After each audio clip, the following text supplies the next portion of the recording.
नमस्कार साथियों, प्रताप क्लासेस के यूट्यूब चैनल पर आपका स्वागत है। और हमारी सीरीज है, हमारा जो टारगेट है वो अपने धीरे धीरे इसको कवर करेंगे। तो हमारा टारगेट है फर्स्ट ग्रेड स्कूल व्याख्याता 2024-25 का आगे जो एग्ज़ाम होगा। तो इसके लिए हमने भारतीय इतिहास से संबंधित हमारी जो गुप्तकालीन जो हमारा टॉपिक है, सबसे पहले उसके अंदर जीके जीएस फर्स्ट पेपर के अंदर ये टॉपिक दिया हुआ है। तो उसके अंदर जो कला स्थापत्य कला है के अंदर हमारा टॉपिक ये चल रहा है। इससे पहले हमारी ये 2 नंबर की क्लास रहने वाली है। तो हमने 1 नंबर क्लास की चर्चा कर ली और उसके अंदर लगभग हमने 25 क्वेश्चन कवर करे थे। आगे अपने बचे हुए जो 20 से 25 क्वेश्चन और हैं वो अपने इस क्लास के अंदर कवर करेंगे, क्योंकि छोटे-छोटे क्लासों, छोटे-छोटे पार्टों के अंदर अपने इसका अध्ययन करते जाएँगे, ताकि अपना अच्छे तरीके से जो है इतिहास वगैरह वो अच्छे तरीके से तैयार होता जाएगा। तो सभी साथी एक बार सेशन को लाइक शेयर करेंगे। सभी साथियों को गुड इवनिंग। और डेली आपको ये क्लास मिलती रहेगी, कंटिन्यू मिलेगी। जितने भी आगे टॉपिक हैं सारे आपको मैं धीरे धीरे करवाऊंगा। और इसके अंदर जो बड़े शानदार तरीके से मैं क्वेश्चन लेकर आया हूँ, और यहाँ से एग्जाम के अंदर आपका एक भी क्वेश्चन बाहर है जाएगा ना, पूरे तथ्य के साथ, पूरे कथन के साथ आपको क्वेश्चन मिलेंगे। देखते हैं। ये देखो, जीरो लेवल से सिलेक्शन तक का सफ़र ये क्लास आपके लिए मिलती रहेगी। क्लास नंबर 2 रहेगी, एक मैंने करवा दी और क्लास नंबर 2 है। तो स्टार्ट करें। आपके सामने देखिए क्वेश्चन नंबर 1। सुदर्शन झील जिसका निर्माण चंद्रगुप्त मौर्य के सौराष्ट्र प्राप्त के गवर्नर पुष्यगुप्त ने करवाया था, तथा जिसकी मरम्मत पहली बार शक शासक रुद्रदमन ने करवाई थी, दूसरी बार इसकी मरम्मत किसने करवाई। अब क्वेश्चन को पूरा आराम से पढ़ो। देखो, पूरा का पूरा डाटा मैंने इसके अंदर डाल दिया। ये सुदर्शन झील है, का निर्माण करवाया था चंद्रगुप्त मौर्य के एक सौराष्ट्र के गवर्नर थे जिनका नाम था पुष्यगुप्त। उन्होंने सबसे पहले इसका निर्माण करवाया। के बाद में इसकी जो मरम्मत है वो पहली बार शक शासक एक रुद्रमन थे, उन्होंने करवाई पहली बार। दूसरी बार यहाँ पे पूछा है भी दूसरी बार इसकी मरम्मत है किसने करवाई थी। तो ध्यान रखना, दूसरी बार इसकी मरम्मत करवाई थी स्कंदगुप्त ने करवाई थी, स्कंदगुप्त के बारे में। अब यहाँ पे फर्स्ट ग्रेड के अंदर आपका टॉपिक है सिर्फ स्थापत्य कला वगैरह, यही टॉपिक है। अपने शासक के बारे में नहीं पढ़ना है कि शासक का किस किस से युद्ध किया है, कौन सा इनका काल था, ये एग्जाम में नहीं आएगा।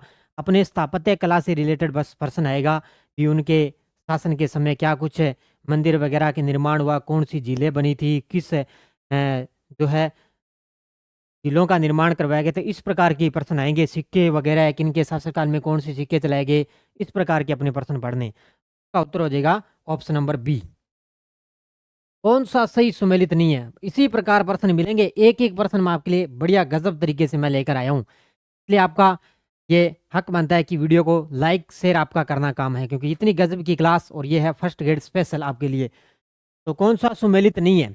प्रयाग प्रशस्ति, रवि कीर्ति, कीर्तार्जुनियम 12वीं, दश कुमार चरित्र, दंडिन और मर्च कटिकम शूद्रक। इस तरीके से पढ़ लेना। ये इनकी जो पुस्तक वगैरह ये अलग अलग इनके लेखक हैं। तो प्रयाग प्रशस्ति, इनमें से कौन सा सुमेलित नहीं है? तो ये तो आपको अच्छे तरीके से पता है कौन सा सुमेलित नहीं है। प्रयाग प्रशस्ति किसकी है? प्रयाग प्रशस्ति हरिसेन की है। हरिसेन की है प्रयाग प्रशस्ति। तो बाकी कीर्तार्जुनियम 12वीं है इसके लेखक, दश कुमार चरित्र इसके लेखक दंडिन है, और मर्च कटिकम शूद्रक, ये मर्च कटिकम महत्वपूर्ण है आपके लिए, इसको आप अच्छे तरीके से पढ़ लेना। कौन सा इसका उत्तर हो जाएगा? ऑप्शन नंबर ए, क्योंकि प्रयाग प्रशस्ति के लेखक कौन है? हरिसेन।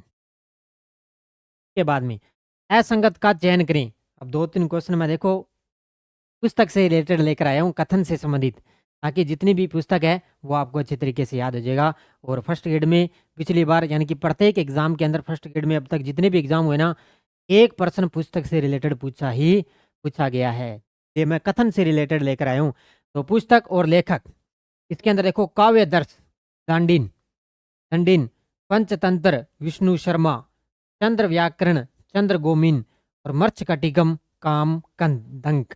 अब ये तो आसान सा है, क्योंकि पीछे मैं अभी ताज़ा आपको बता के आया हूँ पिछले ही क्वेश्चन में। तो काव्य दर्श किसकी है? दंडिन की। पंचतंत्र है विष्णु शर्मा, ये भी महत्वपूर्ण आपके लिए। चंद्र व्याकरण ये है चंद्र गोमिन की। और मर्च कटिकम किसकी है? कामदंक की नहीं है, ये किसकी है? शूद्र की। किसकी है? अभी ताज़ा बता के आए हूँ पीछे, शूद्र की है ये। किसकी है? मृच्छकटिकम में शूद्र की। तो यहाँ पे पूछा क्या है? असंगत है, तो इसका उत्तर हो जाएगा 4 नंबर। इस प्रकार आपको याद करने एक एक प्रश्न के माध्यम। असंगत का चयन करिए। ये देखो फिर मैं एक बार क्वेश्चन लेकर आ गया, पुस्तक से संबंधित असंगत का चयन करना है। तो पुस्तक, लेखक न्यायावतार, सिद्धसेन, काम कामसुपत्र, वात्स्यायन, हितोपदेश, नारायण पंडित, मुद्रा राक्षस, ईश्वर कृष्ण। ये भी आसान है, आपने पढ़ा होगा। ये भी, इसका भी जवाब आप अच्छे तरीके से दे सकते हो। तो साथ साथ में याद होना चाहिए अच्छे तरीके से आपके लिए। न्यायावतार सिद्धसेन के लेखक हैं। काम सुपुत्र वात्स्यायन, ये भी सही है। हितोपदेश नारायण पंडित, ये भी सही है। इसका उत्तर क्या हो जाएगा? मुद्रा राक्षस। मुद्रा राक्षस किसकी है? विशाख दत्त की। किसकी है? विशाख दत्त की। ध्यान रखना, ध्यान अच्छी तरीके से। किसकी है? विशाख दत्त की। ये क्वेश्चन आता है एग्जाम के अंदर। ये ऊपर वाले भी याद रखना, न्यायावतार सिद्धसेन, काम सुपुत्र वात्स्यायन और हितोपदेश नारायण पंडित और मुद्रा राक्षस से विशाख दत्त की है। इसका उत्तर हो जाएगा 4 नंबर। पूछा क्या है? असंगत। निम्नलिखित कथनों पर विचार करके सत्य कथन का चुनाव करो। देखो बड़ी गजब के कथन मैं लेकर आया हूं अच्छे तरीके से। तो यहाँ पे देखो, पहले क्वेश्चन को पूरा ध्यान से पढ़ो। पूछा क्या है? सत्य कथन पूछा है। देखो, समुद्रगुप्त गायक व कवि था तथा उसके द्वारा चलाए गए सिक्कों पर उनकी वीणा बजाते हुए दिखाया गया है। समुद्रगुप्त की बात हो रही है। 2 नंबर, गुप्त काल में कला व साहित्य में गोपियां कृष्ण की प्रमुख अंग बनी थी। कुमार देवी ने धर्म चक्र, जिन पर बिहार सारनाथ में इनको बनाया गया था। यानी कि कुमार देवी ने धर्म चक्र है, जिन्हें उनको बिहार सारनाथ के अंदर उनको बनाया गया। उसके बाद में देखो, मृच्छकटिकम ग्रंथ के नायक ब्राह्मण चारुदत्त का व्यवसाय व्यापार था। अब देखो सत्य कथन बताना है, इसके अंदर है सत्य कथन बताना। आगे देखो कथन दिए हुए हैं इसके अंदर आपको। यहाँ पे पहला कथन दोबारा देखते हैं। समुद्रगुप्त गायक है और कवि भी था और इसके द्वारा चलाए गए सिक्कों पर उसको वीणा बजाते हुए दिखाया गया है। ये बिल्कुल कथन क्या है? सही है पहला तो। दूसरा है, गुप्त काल में कला व साहित्य में गोपियां कृष्ण की प्रमुख अंग बनी थी। ये भी कथन क्या है? बिल्कुल सही है। यहाँ पे गोपियां हैं वो कृष्ण की प्रमुख अंग बनी थी। 3 नंबर, कुमार देवी ने धर्म चक्र जिन पर बिहार सारनाथ में बनवाया। ये कथन सही है। एक ही लाइन में आपके क्वेश्चन कवर हो रहे हैं। मृच्छकटिकम ग्रंथ के नायक ब्राह्मण चारुदत्त का व्यवसाय क्या था? व्यापार करना। ये इनका मुख्य व्यवसाय था। अब देखो चारों की चारों लाइन में क्वेश्चन बन रहे हैं। एक ही अपने प्रश्न के अंदर यहाँ पर कंप्लीट कर लिया है। का उत्तर क्या हो जाएगा? 1, 2 और 3, 4। उसके बाद, इस ग्रंथ में तत्कालीन प्रशासन में भ्रष्टाचार पर प्रकाश पड़ता है। यानी कि अब यहाँ पे पूछा गया है ऐसा कौन सा ग्रंथ है जिस पर है तत्कालीन प्रशासन जब चलते थे उस समय भ्रष्टाचार पर प्रकाश डाला गया। ऐसी कौन सी पुस्तक जिस पर भ्रष्टाचार का प्रकाश डाला गया? वो है मृच्छकटिकम। किसकी है? मृच्छकटिकम है। मृच्छकटिकम है किसकी? अभी मैंने पीछे बताया, जल्दी से बताओ किसकी है मृच्छकटिकम? मृच्छकटिकम है शूद्रक। ये बताया था ना मैंने, शूद्रक मृच्छकटिकम। इसके अंदर ये दिया हुआ है कि उस समय प्रशासन के समय उस समय भ्रष्टाचार पर इस पर प्रकाश डाला गया था।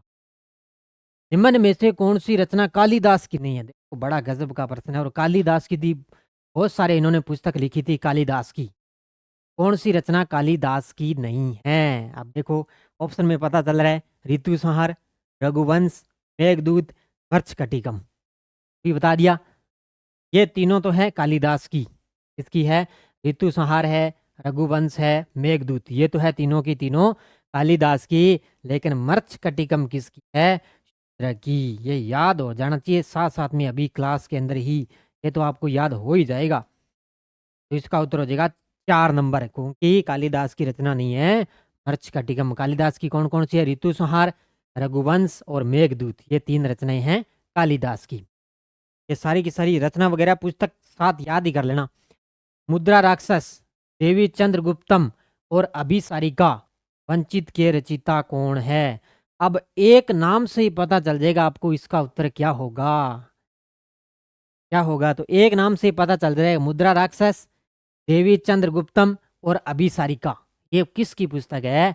एक नाम से ही पता चल रहा है, क्योंकि विशाख दत्त है तो का उत्तर हो जाएगा विशाख दत्त। क्या हो जाएगा? विशाख है दत्त। और शूद्रक तो मैंने बता ही दिया, मर्च्छकटिकम। शूद्र की कौन सी है?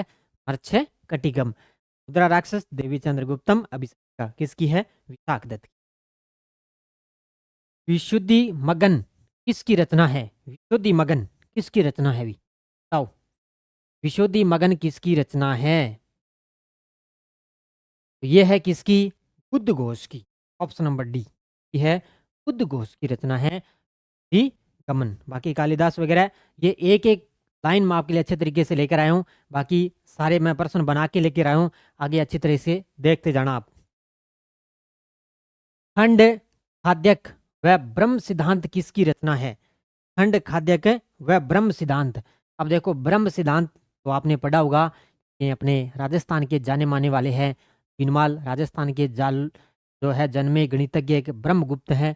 उन्होंने गुरुत्वाकर्षण के सिद्धांत का एक प्रतिपादन करते हुए बताया कि पृथ्वी सभी वस्तुओं की ओर अपनी ओर आकर्षित करती है। उन्होंने इस पर एक ब्रह्म सिद्धांत की रचना की और इसके साथ में इन्होंने खंड खाद्य की एक रचना भी की थी। तो ये किसका है? ब्रह्मगुप्त का, जिनका संबंध है बीनमाल जालोर से। कहाँ से है? बीनमाल है जालोर से इनका संबंध है। तो ये राजस्थान से संबंधित है। देखो नोट लगा के, बीनमाल राजस्थान में जन्मे गणितज्ञ ब्रह्मगुप्त ने गुरुत्वाकर्षण के सिद्धांत का प्रतिपादन करते हुए बताया कि पृथ्वी सभी वस्तुओं को अपनी ओर आकर्षित करती है। ये कुछ थोड़ा सा फैक्ट है, वो याद रखना। कुमार संभव में किसके जन्म की कथा वर्णित है? कुमार संभव में किसके जन्म की कथा वर्णित है? ये कुमार संभव एक पुस्तक है, ध्यान रखना। और इसके अंदर ये बताया गया भी इसके अंदर किसके जन्म की कथा वर्णित है। तो ये है किसकी? कार्तिकेय की। किसकी है ये कार्तिकेय की जन्म की, ये जन्म की कथा यहाँ पर इसके अंदर वर्णित है। कार्तिकेय एक शासक थे जिनके जन्म की कथा इस पुस्तक के अंदर दी हुई है, कुमार संभव। इससे जो कार्तिकेय का जो जन्म है वर्णन इस पुस्तक के अंदर कुल 17 सर्ग के अंदर दिया हुआ है। कितने सर्ग हैं? कुल 17 सर्ग। याद रखना, 17 सर्ग के अंदर इसका जो है पूरा विवरण दिया हुआ है। किसके बारे में? कार्तिकेय के बारे में। और इसके अलावा में नहीं है, कालिदास को पता ही आपको, भारत का शेक्सपियर कहते हैं कालिदास को। किसने कहा था? पीएस स्मिथ ने कालिदास को भारत का शेक्सपियर कहा था। कालिदास ने 4 काव्य भी लिखे थे, 3 नाटक भी लिखे थे संस्कृत भाषा के अंदर। ये देखो नोट लगा के। अब देखो, कार्तिकेय के जन्म का वर्णन तथा इसके अंदर कुल 17 सर्ग हैं, ये मैंने बता दिया। अब देखो कुछ बातें मैं आपको बता देता हूँ, नोट लगा के नोट कर लेना कालिदास के बारे में अच्छे तरीके से। कि कालिदास को वीएस स्मिथ ने भारत का शेक्सपियर कहा है। अच्छे तरीके से पढ़ लेना भी, कालिदास है जिनको वीएस स्मिथ ने भारत का क्या कहा है? शेक्सपियर। इन्होंने देखो 4 तो काव्य लिखे, 3 नाटक लिखे थे संस्कृत भाषा में वर्णित है। और इन्होंने 2 खंड काव्य लिखे थे। 2 खंड काव्य, एक तो मेघदूत है, एक ऋतु संहार है। कौन सा है? 2 खंड काव्य है, एक मेघदूत है और एक ऋतु संहार। 2 महाकाव्य भी लिखे, एक है रघुवंशम और दूसरा है कुमार संभव। ये आ गया ना, कुमार संभव किसका है? कालिदास का है, जिसके अंदर कार्तिकेय का जन्म के कथा का वर्णन दिया हुआ है। कालिदास का है ये महाकाव्य है रघुवंशम और कुमार संभव का। 3 नाटक भी लिखे। कौन कौन से?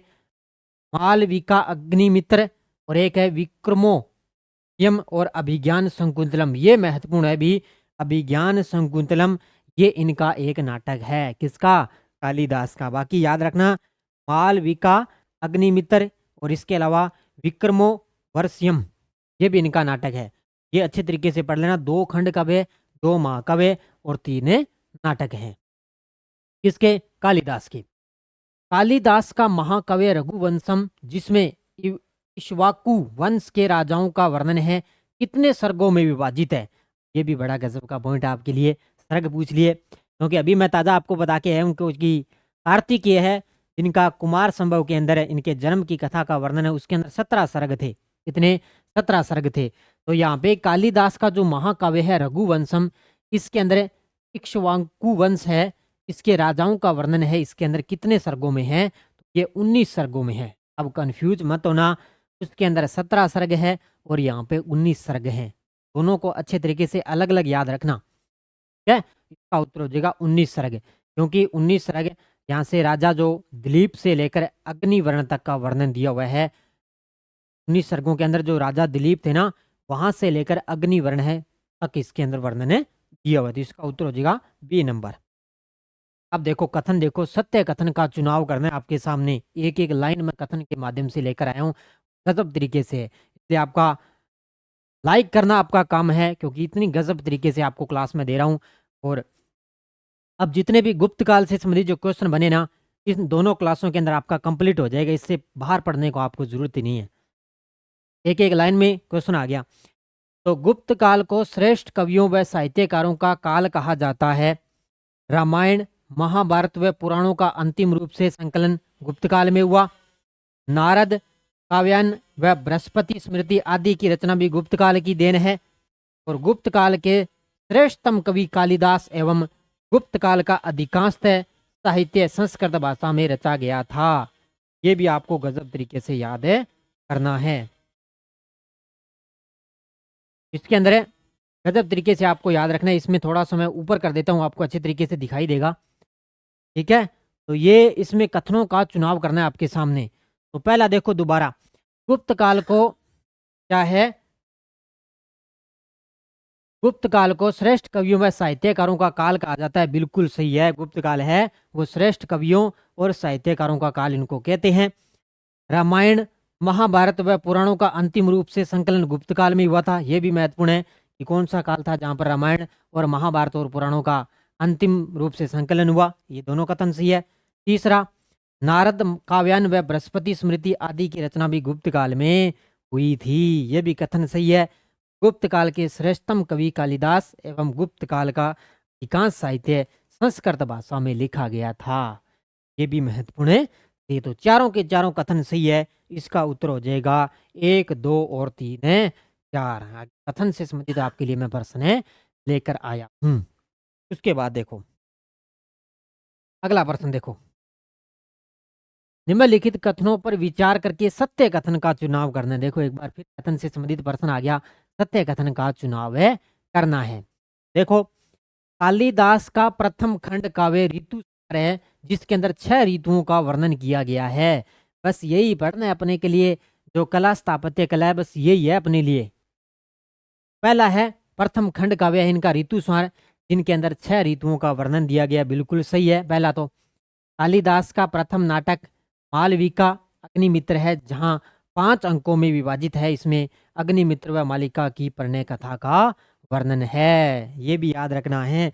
ये जो आप हिंदी साहित्य वगैरह पढ़ते हो, जिन साथियों ने हिंदी सब्जेक्ट ले रखा है, जिनका बन रहा है हिंदी सब्जेक्ट, उनके लिए भी महत्वपूर्ण है, क्योंकि यहाँ से क्वेश्चन बनेगा हिंदी सब्जेक्ट के अंदर। मेघदूत खंड काव्य में यक्ष यक्षिणी की वीरय व्यथा का वर्णन है। मेघदूत जो इनका खंड काव्य है कालिदास का, इनके अंदर यक्ष यक्षिणी की वीरय व्यथा का वर्णन है। भी सही है, बिल्कुल सही है। अभिज्ञान शकुंतलम कालिदास का सर्वश्रेष्ठ नाटक है, जो 7 अंकों राजा दुष्यंत व शकुंतला की कथा पर आधारित है। अब आपको ये तो पता है भी सर्वश्रेष्ठ नाटक कौन सा है, भी अभिज्ञान शकुंतलम है, लेकिन ध्यान रखना कितने अंकों में है, 7 अंकों में। याद रखना कितने अंकों में, ये 7 अंकों में राजा दुष्यंत और शकुंतला की कथा पर आधारित है ये नाटक। ये भी कथन सही है। और गुप्तकालीन नाटकों की प्रकृति सुखांत व प्रेम परक रही है, ये याद रखना। तो चारों के चारों कथन क्या है, बिल्कुल सही है। इसका उत्तर हो जाएगा 4 नंबर, यानी कि 5 है। ठीक है, यहाँ पे ये 5 नंबर कथन हो गया। और पांचों के पांचों कथन क्या है, बिल्कुल सही। रावण वध रचना के रचिता कौन है। देखो रावण का वध अभी दशहरा गया है, आपने देखा होगा, रावण का वध किया है, दशहरा बनाया गया। तो रावण वध रचना के रचिता कौन है। रावण वध तो हरिसेन की तो नहीं है, हरिसेन तो प्रयाग प्रशस्ति है, ये तो आपको पता है। तो रावण वध के रचिता कौन है, वत्स भट्टी। ऑप्शन नंबर सी कौन है, वत्स भट्टी। भट्टी से नाम याद रखना, रावण वध, भट्टी के अंदर रावण को जलाया गया, इस प्रकार याद कर लेना।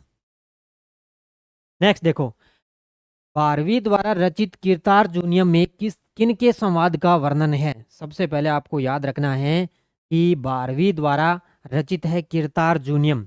भारवी की पुस्तक कौन सी है, कीर्तार्जुनियम। इसके अंदर किन के संवाद का वर्णन दिया हुआ है। शिव के किरात रूप का रूप या अर्जुन का, शिव के विक्रांत रूप व भीम का, दुर्योधन व भीम का, या युधिष्ठिर व अर्जुन का। ये आपने देखा होगा, पांडव महाभारत देखी होगी तो उसके अंदर दिया हुआ है। तो किसका दिया हुआ है इसके अंदर? कीर्तार्जुनियम के अंदर दिया हुआ है शिव के किरात रूप और अर्जुन का इसके दिया हुआ है। शिव और अर्जुन का यहाँ पे संवाद है, दोनों का संवाद करते हुए इसके अंदर वर्णन है। कौन सी पुस्तक है? भारवी के द्वारा रचित है कीर्तार्जुनियम। नेक्स्ट, पंच सिद्धांतिका के रचिता कौन है? पंच सिद्धांतिका, देखो पुस्तक आपके लिए महत्वपूर्ण है, कोई भी पुस्तक एग्जाम में एग्जामिनर उठा सकता है।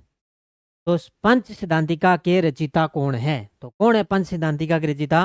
ब्राह्मीर, ईश्वर कृष्ण, शूद्रक, कामदंक। देखो शूद्रक तो नहीं है, ये तो मैंने बहुत बार बता दिया। तो शूद्रक तो है मर्चिकटिकम के, और पंच सिद्धांत है के रचिता है ब्राह्मीर। ऑप्शन नंबर ए कौन है? ब्राह्मीर, ये पंच सिद्धांतिका के रचिता है। अष्टांगहृदय के रचिता है अष्टांगहृदय, अष्टांग हृदय के रचिता कौन है? ब्राह्मीर, शूद्रक, वाग्भट या ध्वंतरी। अष्टांग हृदय, तो ब्राह्मीर की तो मैंने बता दी पंच सिद्धांतिका, शूद्रक की मैंने बता दी मर्चिकटिकम, और अब आ गई अष्टांग हृदय। ये किसकी है? वाग्भट की। ये है वाग्भट की, वाग्भट की। Option number C. निघंटू के रचिता हैं, देखो नाम देखो बड़े गजब के हैं, लेकिन एक दो बार आप पढ़ोगे इनको तो अच्छे तरीके से आपके याद है होते जाएंगे। तो निघंटू के रचिता कौन है? निघंटू के रचिता हैं ध्वंतरी। कौन है? देखो एक एक ऑप्शन में आ रहे हैं सारे, मैंने सारे ऑप्शन में डाले हैं और अच्छे तरीके से आगे। अभी वाग्भट का मैंने बता दिया, वाग्भट की कौन है? अष्टांग हृदय, इनकी है अष्टांग हृदय। और शूद्रक तो बता ही दिया, निघंटू ये है ध्वंतरी की। ठीक है, याद रखना अच्छे तरीके से। अगला, गुप्त काल की प्रमुख दिन के संबंध में सत्य कथन है। गुप्त काल के प्रमुख के बारे में बताना भी, इसके बारे में क्या कुछ है दिया हुआ है, इसके बारे में देखते हैं अपने कथन। तो शून्य व दशमलव प्रणाली का विकास, बीज गणित व सूर्य सिद्धांत का विकास, पृथ्वी का अपनी दूरी पर घूमने व सूर्य के चारों ओर चक्कर लगाने के ज्ञान का विकास, या पारे से भस्म बनाने का ज्ञान और पाई का मान 3.14 सिलू का ज्ञान। तो ये कुछ सिद्धांत दिए हुए हैं गणित से संबंधित। तो गुप्त काल के समय, उस समय ये जो प्रशासन वगैरह प्रणाली थी उसके बारे में बताना है। तो कौन सा क्या है? सभी कथन सत्य है। का उत्तर क्या हो जाएगा? चारों के चारों कथन सही है, इसका नंबर 4 हो जाएगा। ठीक है, ये कथन दिए हुए हैं।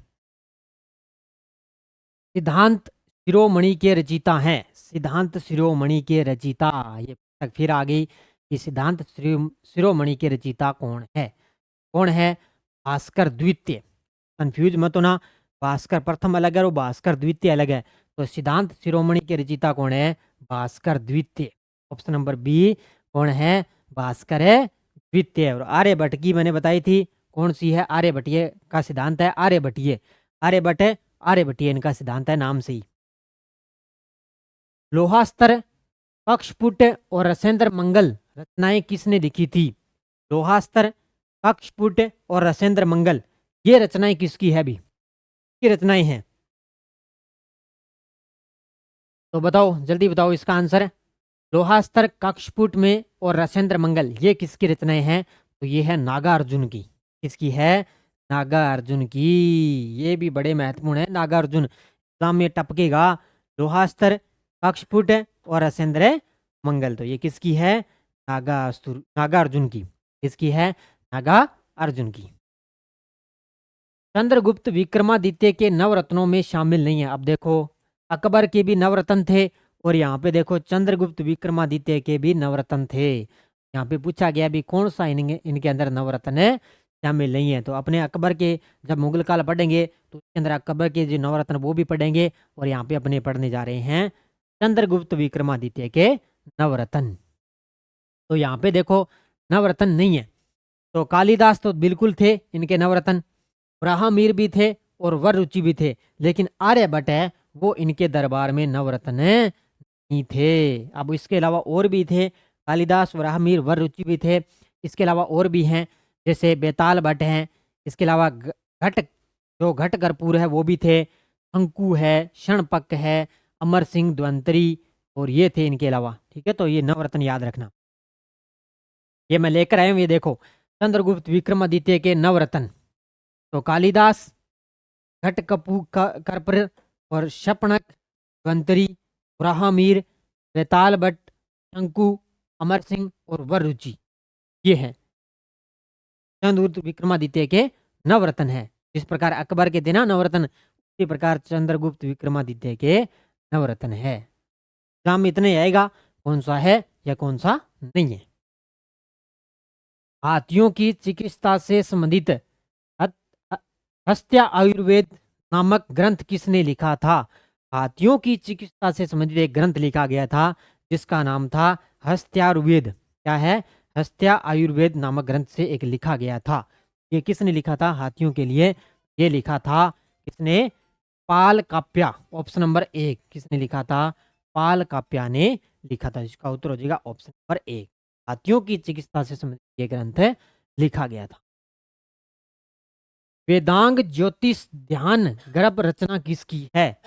वेदांग ज्योतिष ध्यान गर्भ रचना किसकी है? एक एक लाइन में आपके लिए महत्वपूर्ण लेकर आया हूं। एक बार तो आपको लगेगा भी इस प्रकार के प्रश्न ये क्या है, कुछ है, लेकिन एग्जाम के लिए बड़े ही महत्वपूर्ण है आपके लिए। इनको गजब तरीके से याद कर लेना।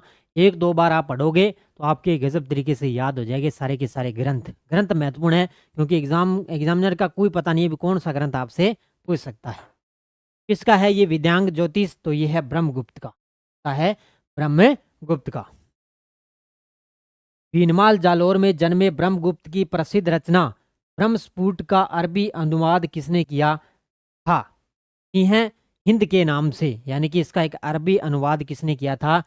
हिंद के नाम से एक अनुवाद किया गया था। ये अनुवाद किया किसने था? एक एक प्रश्न में लेकर आ गया। तो भीनमाल जालोर के रहने वाले हैं ब्रह्मगुप्त। इनकी प्रसिद्ध रचना है ब्रह्मस्फुट। के अंदर जो अनुवाद है वो किया था अल फजारी ने। ऑप्शन नंबर 1 ने किया था, अल फजारी ने इसका अनुवाद किया था। आयुर्वेदर्त्री में शामिल नहीं है।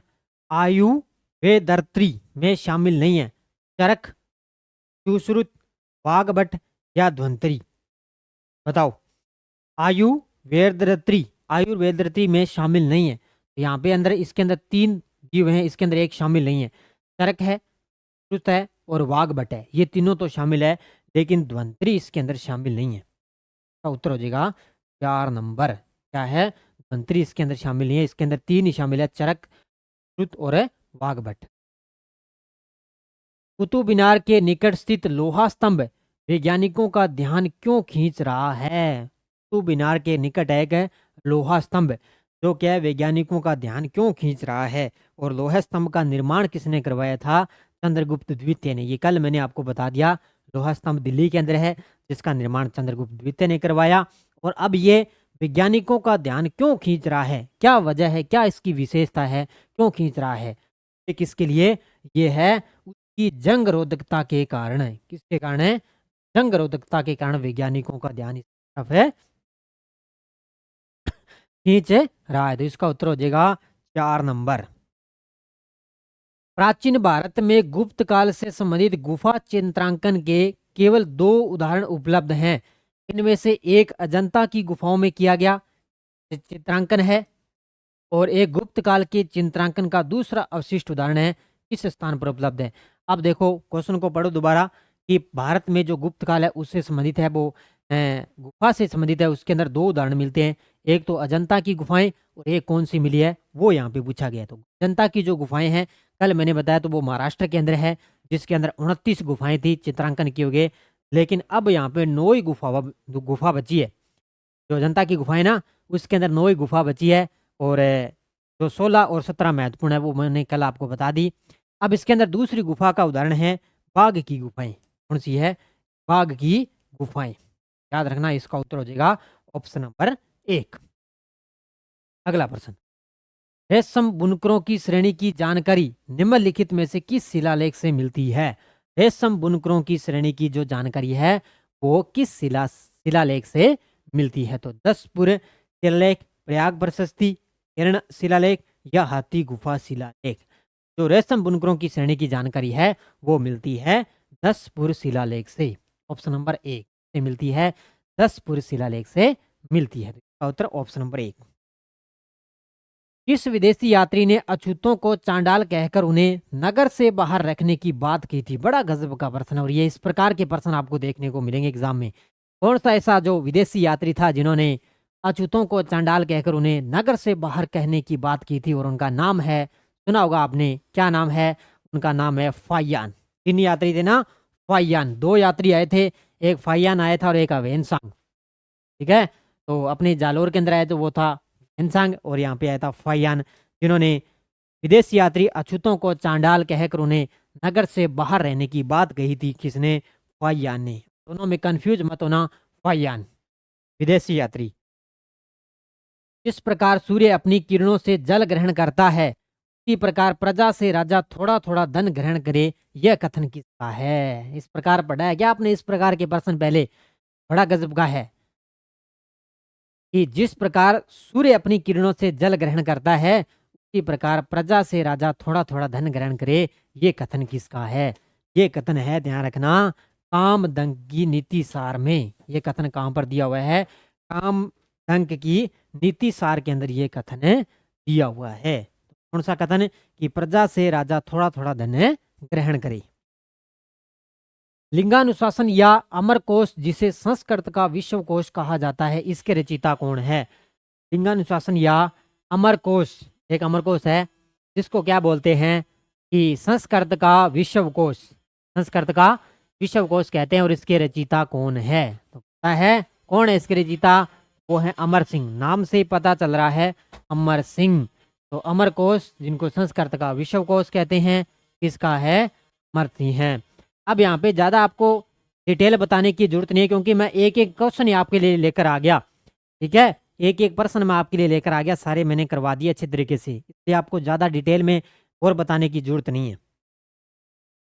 चंद्रगुप्त विक्रमादित्य, जिनको चंद्रगुप्त द्वितीय के नाम से भी जानते हैं, इनके दरबार में नवरत्नों में कौन सा शामिल नहीं था? देखो मैंने बता दिया, कालिदास थे, बेताल भट्ट भी थे, शंकु भी थे, लेकिन विशाख दत्त यहाँ पे शामिल नहीं थे। विशाख दत्त की कौन सी पुस्तक है? मुद्रा राक्षस। मुद्रा राक्षस कौन सी है? मुद्रा राक्षस है इनकी, विशाख दत्त की। ये नवरत्नों के अंदर शामिल नहीं थे। किसके अंदर?